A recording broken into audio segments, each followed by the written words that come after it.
ஒன்றிய மோடி அரசை கண்டித்து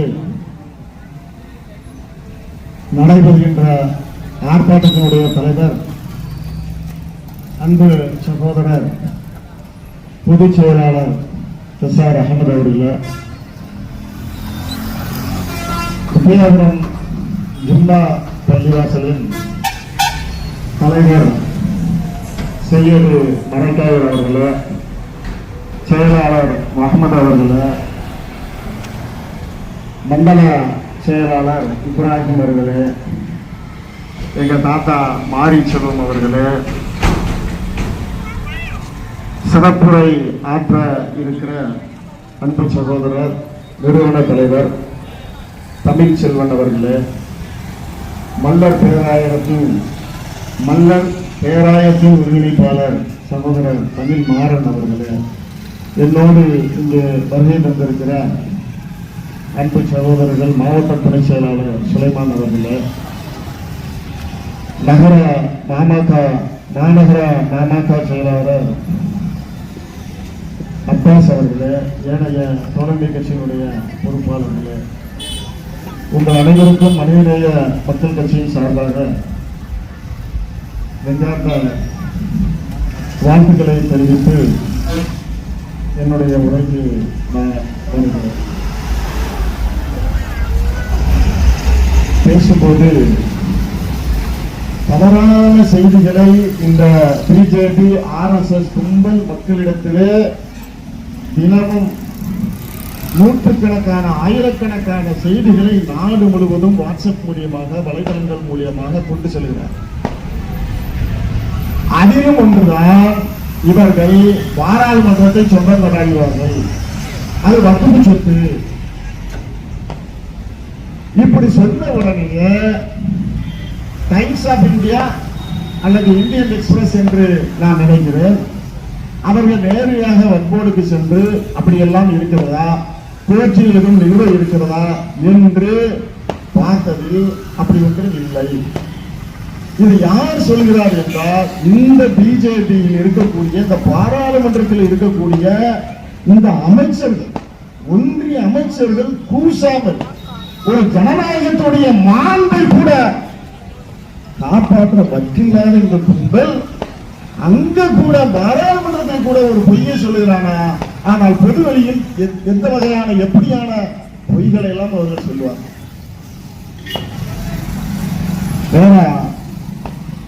இந்த திருச்செந்துறையில் ஒரு கிராமத்தையே முஸ்லிம்கள் வக்ஃப் என்று சொல்லிவிட்டார். யார் சொல்ற? கிரண் ரிஜிஜு. யார் இந்த கிரண் ரிஜிஜு? சிறுபான்மை துறையினுடைய ஒன்றிய அமைச்சர். அப்ப இந்த ஜேபிசி குழுவுடைய இந்த பொறுப்பாளர்கள், அதில் திமுகவை சேர்ந்த இந்த எம்பிக்கள் எல்லாம் அங்க போய் பார்வையிட போகிறார்கள்.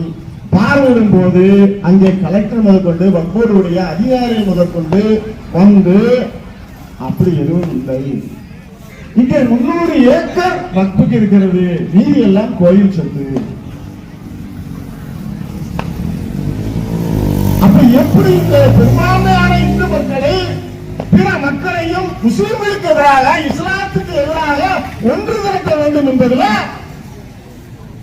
மிக கவனமாக காயம் வைத்துக் கொண்டிருக்கிறார்.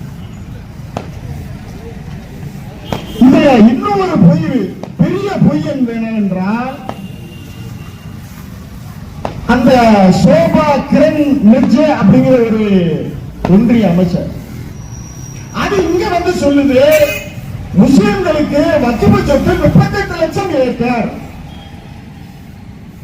ஆனால் பாராளுமன்றத்தில் கிரண் ரிஜிஜு சொன்னது 9.4 லட்சம் ஏக்கர்.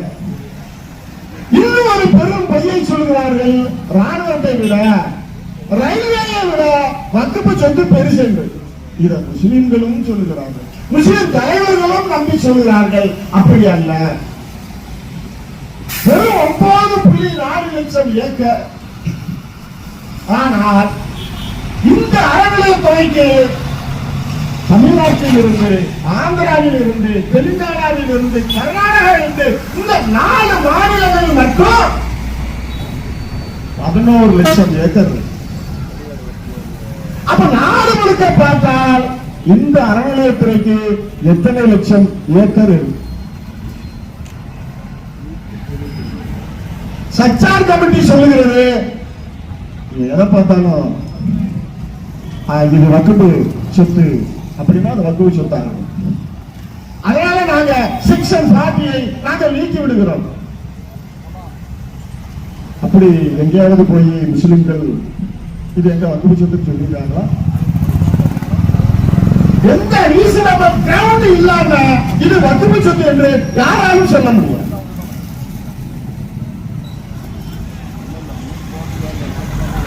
அப்போ நாம உண்மையிலேயே ஒரு முஸ்லீம் இல்ல ஒரு அஜரத்து நேராக அண்ணாமலை வீட்டுக்கு போய் ஐயா உங்களை சந்திக்க வந்திருக்கேன், இங்க நான் குரான் ஓதிட்டு போறேன்னு சொல்லிட்டு 2 வசனங்களை ஓதிவிட்டு வந்து விட்டால் அது வக்கம் சொத்து ஆகிவிடுமா? இதைத்தான் பிஜேபி முன்னணி சொல்லுது. அவர்கள் அங்க வந்து தொழுகை நடத்தி விட்டால், அவர்கள் குரானை ஓதிவிட்டால் அது வக்கம் சொத்து ஆகிவிடும். பெரும்பான்மை மக்களை முஸ்லிமுக்கு எதிராக புரட்டுவதில் திட்டம் தீட்டிக் கொண்டே இருக்கிற நாம ஒரு சட்டத்தை போடுவார்கள், வீதிக்கு வந்து ஆர்ப்பாட்டம் நடத்துவோம், அதோடு முடிந்துவிடும். ஆனால் அவர்கள் இன்னொரு சட்டத்தை போடுவார்கள். அப்ப நாம அவர்களுக்கு எதிராக கொண்டு போடுவா இல்லையா? கொண்டு போகணும். இப்ப கலைஞருடைய ஆட்சியில எல்லா இந்துக்களும் அனைத்து ஜாதியினரும் அச்சர் ஆகலாம் என்று சொன்னாங்களா இல்லையா? அது சட்டமாச்சுதான். அப்ப இந்த சட்டத்தை எங்க சட்டம் போட்டத சட்டத்தை எங்க?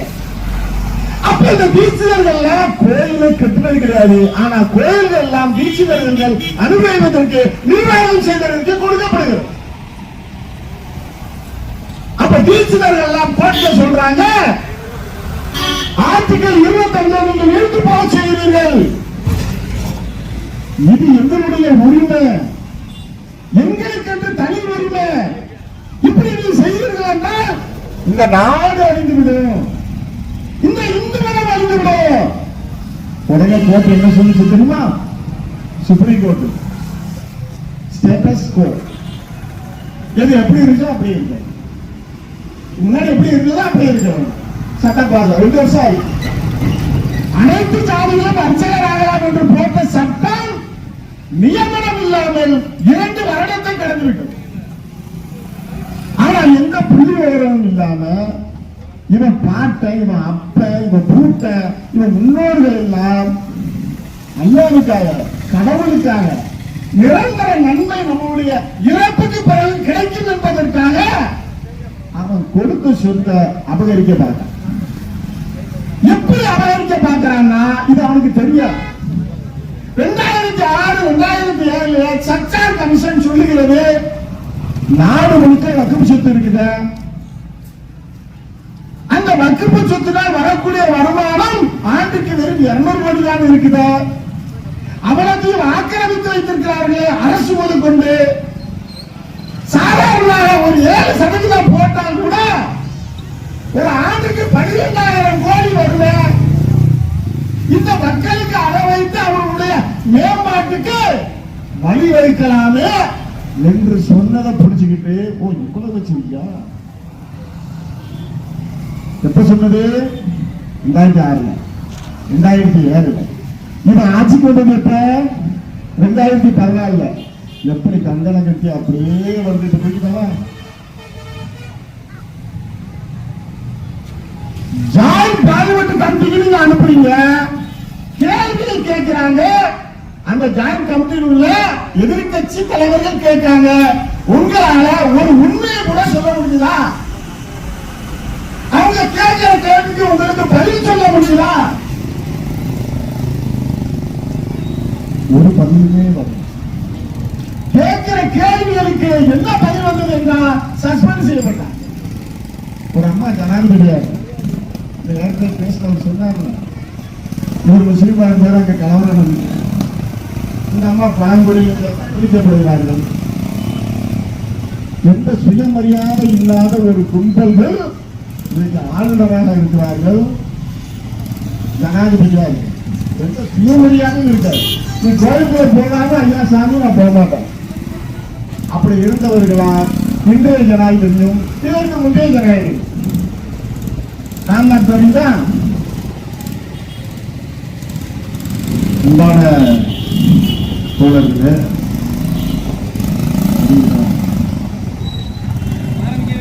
ஆரம்பிக்கவே இல்லையா சின்ன மாதிரி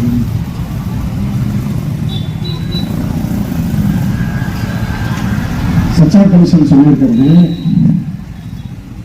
58,889 மத்திய சொத்து ஆக்கிரமிக்கப்பட்டிருக்கிறது. ஆனால் வெறும் 513 சொத்துக்கள் தான் மீட்கப்படுகிறது. ஏன் 513 சொத்துக்களை மீட்டுட்டான் இத கையை நீட்டிட்டா அவளுக்கு சொத்து அவளுக்கு ஆகிறது. ஆனால் அந்த தோழர்கள் நாடு முழுக்க ஏழைகள் பசி பட்டினியாக இருக்கிறார்கள். அப்படி இருக்கும் இந்த நாட்டிலே கோயில்களிலே திருவிதாங்கோடு என்ற அந்த கோயில் சமஸ்தானத்தை சார்ந்த கோயில் அதை வாழ்க்கை டி என்று சொல்வார்கள். நிலவரையில $1 டிரில்லியன் அளவுக்கு இருக்கிறது. $1 டிரில்லியன் தெரியுமா? $1 இப்ப 86 ரூபாய் ஆயிருக்கா. அப்ப $1 டிரில்லியன், $1 டிரில்லியன் என்பது 1,00,000 கோடி. நீ அங்க வச்சுக்கிட்டு என்ன செய்ய போற? திறக்கணும் அப்படின்னு கோர்ட்டுக்கு போட விடணும். கோர்ட்ல போய் சொல்லிட்டான் அந்த பார்ப்பன கும்பை இன்னைக்கு அழிஞ்சிருவோம், நீ அதை தொட்டு இந்த நாடே அழிஞ்சிரும், அப்படியே இருந்துட்டு போகட்டும் சொல்றது யாரு? உச்ச நீதிமன்றம். இவ்வளவு கேவலமானவர்கள் இருக்கக்கூடிய இந்த நாட்டில தான் நாம வாழ்ந்து கொண்டிருக்கிறோம். பாசிசம்னா என்னங்க? பாராளுமன்றம் இருக்கு, ஜனநாயகம் கோர்ட்டு இருக்கு, நீதி இல்லை. இதான் பாசிசம். ஒரு சாமானியுடைய கடைசி நம்பிக்கை என்ன? கோர்ட்டு தாங்க. 1947க்கு பிறகு கோவில் கோயிலாக இருக்க வேண்டும், சர்ச்சை சர்ச்சாக இருக்க வேண்டும், பள்ளிவாசல் பள்ளிவாசலாக இருக்க வேண்டும். எப்ப போடுறாங்க? 1991. ஆனா இதை உடைத்தது யாரு? உச்ச நீதிமன்றம் நீதிபதி சந்திரசூட் போது இல்ல ஆய்வு பண்ணலாம். அப்ப ஆய்வு பண்ணலாம் என்று சொன்ன உடனே பல நூற்றுக்கணக்கான கோயில்களுக்கு அந்த கும்பல் பார்ப்பன இந்துத்துவ கும்பல் பெட்டிஷன் போட்டாங்க. இந்த பெட்டிஷனுக்கு இவர்கள் பதிலளித்தார்களா என்றால் பதிலளிக்கல. என்ன பதிலளிக்கணும்? 1991 சட்டம் போட்டிருக்கல. அந்த சட்டத்தின் பிரகாரம் இந்த பாபர் மசூதியை தவிர மற்றது அப்படியே இருக்க வேண்டும் சொல்லிச்சுல. அந்த சட்டம் சட்டம் அப்படியே இருக்க வேண்டும் என்று இந்த அரசு சொல்லியிருக்கணுமா வேண்டாமா? பதிவு பண்ணி போட்டிருக்க வேண்டுமா வேண்டாமா? போடவில்லை. அதுவும் அப்படியே இல்லை.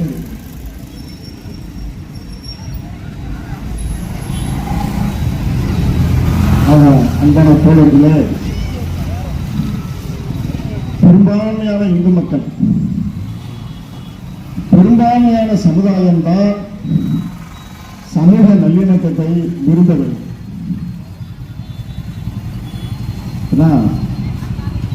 அரசு இவர்கள் கையில் இருக்கு, போலீஸ் இவர்கள் கையில் இருக்கு, ராணுவம் இவர்கள் கையில் இருக்கு. அதை கொண்டு ஒடுக்குகிறார். இப்ப இவ்வளவு சொத்துக்கள் இருந்தது. இந்த சொத்துக்களை வச்சு இந்த மக்கள் மேம்பாடு அடைய முடியல.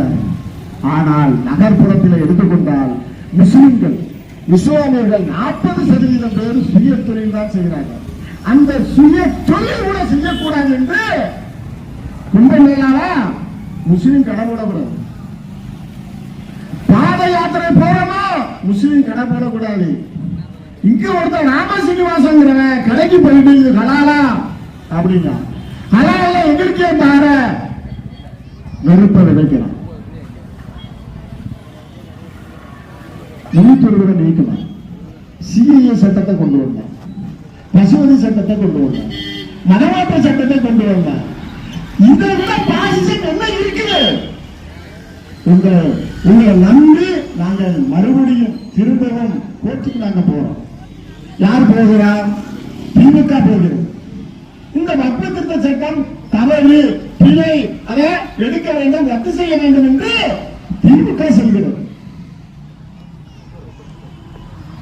காங்கிரஸ் சொல்லுகிறது, மனிதநேய மக்கள் கட்சியும் சொல்கிறது.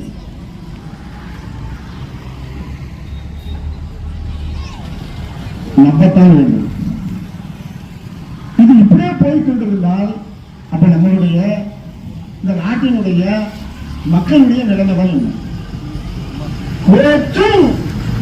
நமக்கு இந்த சட்ட பிரகாரம், அரசியல் சாசன சட்ட பிரகாரம் நடந்து கொள்ளவில்லை என்றால் நம்மளுடைய நிலைமை தான் என்ன?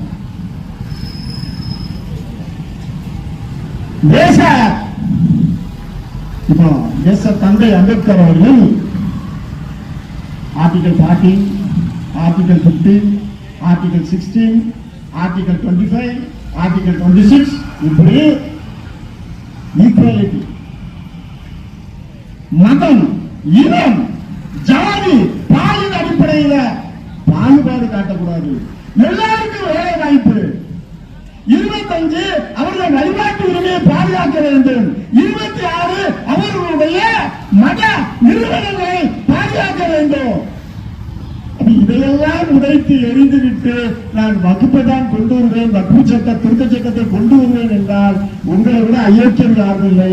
உங்கள் பாசிசத்தை நோக்கி தான் போய்கொண்டிருக்குது மக்கள். ஒரு செய்தியை சொல்லி முடிச்சிருவேன். இவன் ராமர் சொல்லி பார்த்தான், ராமர் பிறந்த இடம் சொல்லி பார்த்தான், கோயில கட்டி பார்த்தான், அந்த அயோக்கிய கூட பிஜேபி ஜெயிக்க முடியல. ஆனால் இன்னொரு திட்டத்தை போட்டிருக்கிறான். என்ன போட்டிருக்கிறான் என்றால், இந்த அறமற்றவர்கள் இருப்பாங்கல்ல, நியாயமற்றவர்கள் இருப்பாங்கல்ல, ரவுடி பொறுக்கலாம் இருப்பாங்கல்ல, இவர்களுக்கெல்லாம் ஆசையை தூண்டு. ஏய் வக்குப்பிடலாம், நீ எடுத்துக்கலாம், உனக்கு கிடைச்சிடும், நாங்க பிஜேபி இருக்கோம். அதுக்கு வரலாறு இருக்கு தோழர்களே, நேரம் இல்லைனால சொல்ல முடியல. அது வரலாறு எங்க இருக்குது? இப்ப கேரளாவில் நடந்துகிட்டு இருக்கு. 406 ஏக்கரு வக்ஃபு இடத்துல உட்கார்ந்து இருக்காங்க. அதுக்கு பிஜேபி நாங்க இருக்கோம், நீ கிளம்பிடாத. அறநிலையத்துறை ஆக்கிரமிப்பு இருக்குல்ல, அந்த அறநிலையத்துறையோட 6000 7000 ஏக்கரை சேகர் பாபு எடுத்தாரா இல்லையா? அமைச்சர் சேகர் பாபு. அப்ப அது போன்று வக்ஃபு சொத்துக்களை ஆக்கிரமிப்பை எடுக்க வேண்டுமா இல்லையா? அப்ப உனக்கு ஒரு நீதி எனக்கு ஒரு நீதினா அது வந்து ஒரே நாடு ஒரே சட்டம். போகடா கேவலமான கிறுக்கு பித்தலாட்டம் பிடிச்ச இன்னும் சொல்லலாம். கேவலமான இந்த பிறவியில் இருந்து இந்து மக்கள், கிறிஸ்தவ மக்கள், முஸ்லிம் மக்கள் ஒற்றுமையாக நேர்மையாக சமூக நல்லிணக்கத்தை கடைபிடிக்க வேண்டும் என்று